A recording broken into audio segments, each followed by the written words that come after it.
حضور صلی اللہ علیہ وسلم کے صاحبزادے کا وصال ہو گیا تو کہنے لگے دیکھا نا، ہم نہ کہتے تھے اب کون ذکر کرے گا، اب کون نام لے گا؟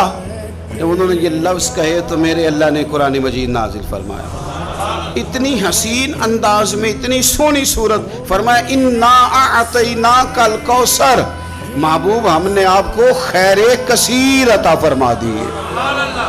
یہ کوثر سے کیا مراد ہے؟ ایک تو کوثر سے مراد ہے وہ جام کوثر، وہ جنت کی نہر جس کی تیاری کستوری سے کی گئی، سونے جواہرات سے جس کو سجایا سوارا گیا، جس کے پاس پیالے اس طرح پڑے ہوں گے، اتنے پیالے ہوں گے جس طرح آسمان پہ تارے چمکتے ہیں، اور پیاسی امت جائے گی تو حضور جام بھر بھر کے انہیں پلائیں گے۔ ایک تو کوثر سے مراد وہ حوض کوثر، جام کوثر، اور ایک کوثر سے مراد دین اسلام۔ مفسرین فرماتے ہیں کوثر سے مراد قرآن پاک، کوثر سے مراد اس امت کو دیے گئے وہ احکام کہ جو کرنے میں آسان ہے اور اجر ان کا زیادہ ہے۔ کوثر سے مراد نبی پاک کے معجزات، اسی کوثر سے مراد رب فرماتے حبیب اِنَّا أَعْطَيْنَاكَ الْكَوْثَرَ، جس طرح کی اولاد آپ کو دی ہے کسی کو نہیں دی۔ آپ کی بیٹیاں، آپ کے نواسے، آپ کے شہزادے، اِنَّا أَعْطَيْنَاكَ الْكَوْثَرَ، کیا شان ہے سیدہ زینب کی، کیا شان ہے حضرت رقیہ کی، کیا شان ہے ام کلثوم کی، سیدہ طیبہ طاہرہ ام کلثوم کی، کیا شان ہے سیدہ فاطمہ الزہرا کی، کیا مقام ہے مولا علی شیر خدا، کیا رتبہ ہے امام حسن کا، کیا مقام دیا ہے اللہ نے امام علی مقام امام حسین کو۔ ایک کوثر سے مراد حضور کی اولاد۔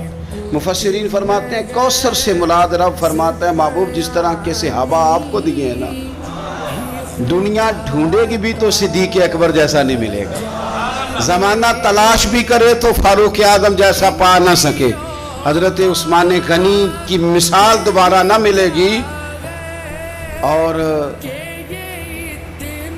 قیامت تک میدان بھی سجیں گے، جنگیں بھی ہوں گی، لیکن چرچے اور تذکرے مولا علی شیر خدا کی تلوار کے کیے جائیں گے۔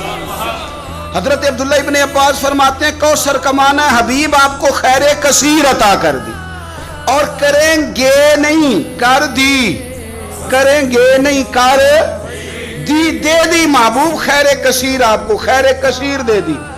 اب آپ پتہ کیا کریں؟ فصلی لربک، آپ اپنے رب کے لیے نماز پڑھیں۔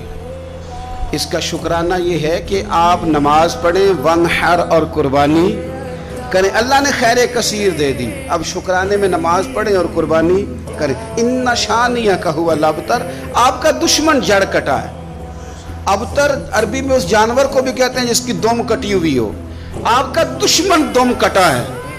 ابو جہل کی اولاد مری تو نہیں تھی ساری، بلکہ ابو جہل کی اولاد میں تو حضرت اکرمہ رضی اللہ تعالیٰ عنہ اس کے بیٹے تھے، انہوں نے تو کلمہ پڑھ لیا تھا، حضور کے غلام ہو گئے تھے، پر کبھی کسی نے کہا ہے میں ابو جہل کی اولاد ہوں۔ یزید کی کوئی ساری اولاد مر تو نہیں گئی تھی، کبھی کسی نے کہا ہے میں اس کی اولاد میں سے ہوں۔ دشمنوں کی جڑ کٹتی ہے، دشمنوں کی۔ انہوں نے تو کہا تھا کہ ان کی اولاد کوئی نہیں، ان کا ذکر کیسے ہوگا؟ دنیا کے کسی کونے میں بھی چلے جاؤ، ہر جگہ تمہیں سید ملیں گے، سادات ملیں گے، اور جہاں تک ذکر کی بات ہے وَرَفَعْنَا لَكَ ذِكْرَكَ، اللہ فرماتے ہیں حبیب ہم نے آپ کی خاطر آپ کے ذکر کو بلندیاں عطا فرما دی۔